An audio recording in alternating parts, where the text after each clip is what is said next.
I see so many people focused on this deal. What about this deal? How much equity can I get in this deal? It's not about this deal. It's about the next deal. It's about the next 5 deals. It's about the next 10 deals. It's about the next 50 deals that you can do because you did this deal. It's delaying your gratification so that way you can have bigger gains, more money tomorrow. Yeah, you might be able to stack up and add a little bit to your net worth and your income by taking money today, but I promise you money tomorrow is worth 10 to 100 times more than what money today is worth. So whenever you have the opportunity to take money tomorrow, you take money tomorrow.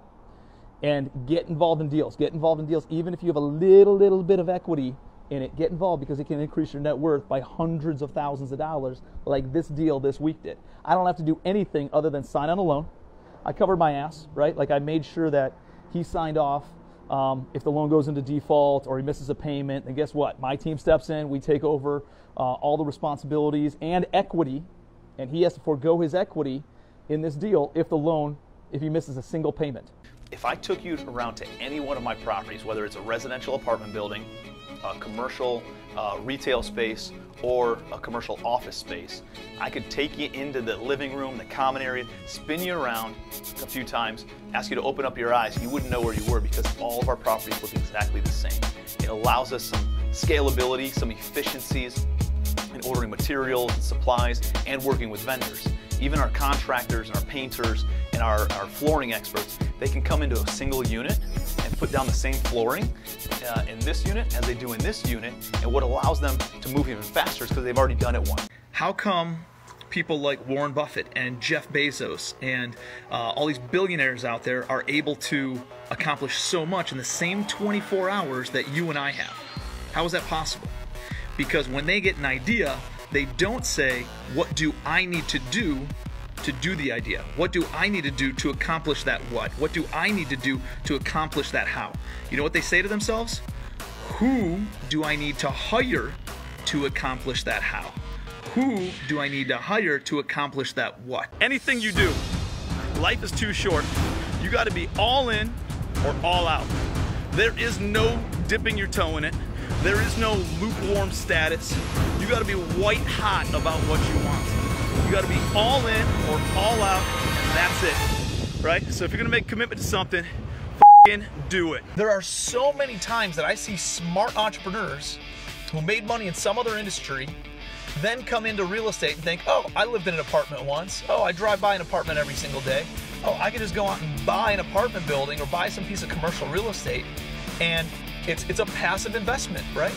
No, it's only passive if you're partner with an active operator. It's only passive if you're partner with an active management company. It's only passive for you if you have it partnered up with a joint venture partner, somebody who's actively managing the property. The #1 demographic of people that I buy my apartment buildings from, and listen, I buy distressed apartments. I buy things for pennies on the dollar.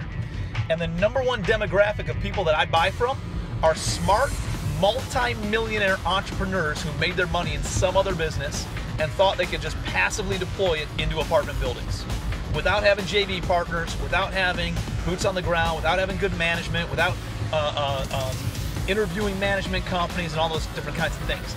And they just blindly deploy money into real estate without being educated on it and without having a good partner to lean on who's a professional and has been through all the bumps, all the hurdle. If you don't know what the hell you're doing, make sure you either get educated or you partner with somebody who knows what they're doing.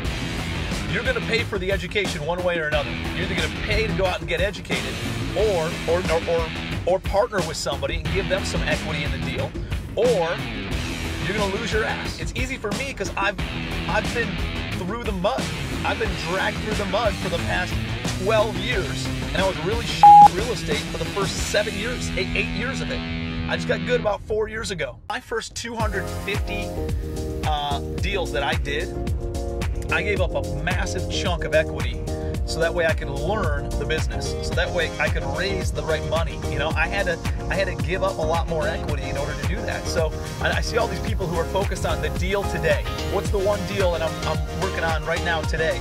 And the reality is, don't focus on today's deal, focus on the next 10 deals. Focus on the one 12 deals, 15 deals, 30 deals down the road, and pay your dues now, right? This is not a get rich quick. Real estate is a get wealthy slow. If you're not out there doing deals, even if it's small deals, even if they're base hits, even if they're doubles, even if they're triples, all of a sudden, if you're not planting seeds, you're not gonna get a home run, right? If you're not swinging the bat, if you're not out there doing deals, you're not gonna hit a home run. You gotta be out there doing deals. I know a lot of people that come out to my events and stuff, and they're like, hey, you know, I'm gonna wait until a 100-unit building comes across my desk. I'm gonna wait until a 200-unit portfolio comes across my desk. The reality is, if you're not out there doing a 15-unit deal, if you're not out there doing a 50-unit deal, if you're not out there doing a 35-unit deal, then those 100 and 150 and 400-unit deals don't pop. I come from single family, right? Like, I've never taken a class. I've never read a book. I didn't go and graduate from the, some Ivy League school with a finance or real estate degree.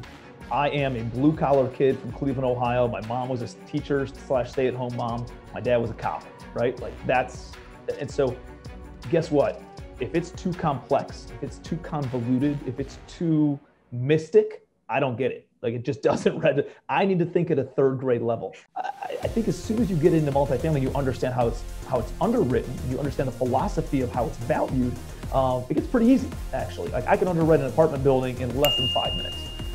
Really in 2 minutes, if you give me a couple key metrics, I can plug it in and do some back of the napkin paperwork and be able to make an offer within 2 minutes of what that property's worth. I don't know if your hometown's different than mine, but my hometown, people are talking about the past, not the future, right? They're talking about how they got drunk, how they scored a touchdown in high school, you know, how they chased this girl, and like, it's just like, they're not talking about how they're making an impact or how they're gonna change the world or how they're gonna build a big portfolio in order to have legacy to pass down wealth to their families and future generations and build hospitals and build churches and build libraries and help families and like, dude, they're not talking about that stuff. Well, there's motivated sellers out there, right? There's death, disease, divorce, disaster, like all those different things where price isn't the greatest motivation for them to sell.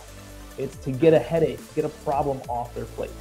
A lot of the properties, some of the properties I bought earlier on, most of the properties I bought earlier on were mom and pop investors, and they were just, they bought this apartment building, they had it for 20 or 30 years, they sucked all the cash flow out of it, never put any money back into the building, and then all of a sudden it comes to a point where it needs a bunch of money and they're not bankable, and they don't have the cash, they don't have the capital to then infuse, and they're backed into a corner where they have to sell. If it's local, you should go and put your eyes on it at least once or twice a month. And if it's not you, it needs to be somebody reliable and somebody responsible that keeps everybody else honest. Like, oh, the owner showed up and they're doing a surprise visit. Like, that keeps the trash off the ground. It keeps the lights on. It keeps everybody from sleeping at their desk and all that stuff. So it's an asset, right? It's worth millions of dollars. What are you gonna sleep on it? Like, no, man, this is an asset that can make you or can break you. I illustrated this, the whole thing. I didn't even need any help. All right, so here's the thing. Here's a deal, right? Let's call it a $10 million deal. The whole deal is the blue graph. I'll go and get a bank loan for 80% of the money. That's like a primary mortgage. Go into the bank, they're gonna give me an 80% LTV loan, and I'm gonna go and get it at a 4% interest rate on 80% of the money. Then I'll go and raise the other 20% of the money, this little portion of the deal, from private investors. And let's say I pay them a 10% return, okay? That means I have 80% of the money at 4% interest. I have 20% of the money at 10% interest. My dad's old school, so he's like, how the hell can you afford to pay somebody a 10% return? Is this a Ponzi scheme? What are you doing, Tim? I'm gonna find you in jail. I'm like, Dad, no, relax, let me explain this. So I'm able to get the entire deal financed because I have 80% of it at 4%, 20% of it at 10%. What does that mean? If you take a look at my blended cost of capital, if you average out the $10 million, right? 8 million's at 4%, 2 million's at 10% interest, I'm paying a 5.2% blended cost of capital on 100% of the money. Does that make sense to you guys?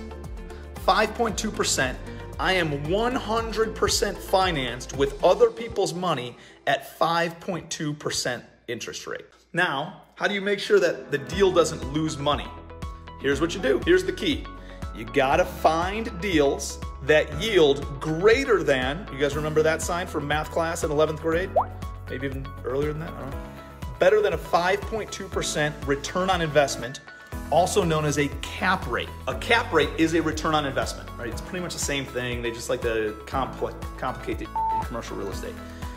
So if you went and bought this $10 million building, and let's say it yielded $600,000 a year in net income, that's after all operating expenses, before debt service. There's a couple words for cap rate. Unleveraged yield is one, return on investment, or cap rate. They're all pretty much the same thing. It's as if you went in and bought the building with cash, what type of a return would it yield for you? So if I bought this $10 million building and it yielded a 6% cap rate, or a 6% return on my investment, or a 6% unleveraged yield, that means after all operating expenses, it would bring in around $600,000 a year for an all-in cost of $10 million, okay? If my money, I'm pointing over here, if my money is at 5.2% interest rate, then I'm able to make an arbitrage. I'm able to make a spread just like the banks do on your deposits at the bank. If I'm able to find an asset where I can borrow money at 5.2%, like in this example, and it yields at least a 6%, then that means that 0.8% is a spread. It's an arbitrage that I'm able to make on $10 million. On $10 million, that 0.8% is about $80,000 per year. Finding off-market deals. You gotta be able to go and source opportunities, right? Finding motivated sellers off-market where you're not getting into a bidding war, not dealing with brokers or anything like that. Like maybe there's some deals, maybe you have a big enough portfolio, maybe the brokers are bringing you deals, but early on, they're probably not. So you gotta source off-market deals, okay?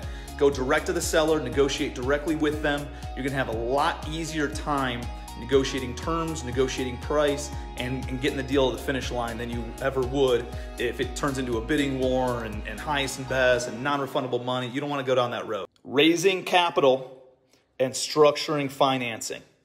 This is key. You gotta be able to raise money and raise it the right way and understand how to structure it and understand how the economics are gonna play in and what it's gonna cost the deal, both in acquisition, holding cost, cash flow management, all that different kind of stuff. So, and you gotta stay SEC compliant because there's already a primary loan on this thing. You can't give a secondary mortgage, because the primary lender is not gonna allow you to do that. So you have to secure them with interest in the LLC that owns the property.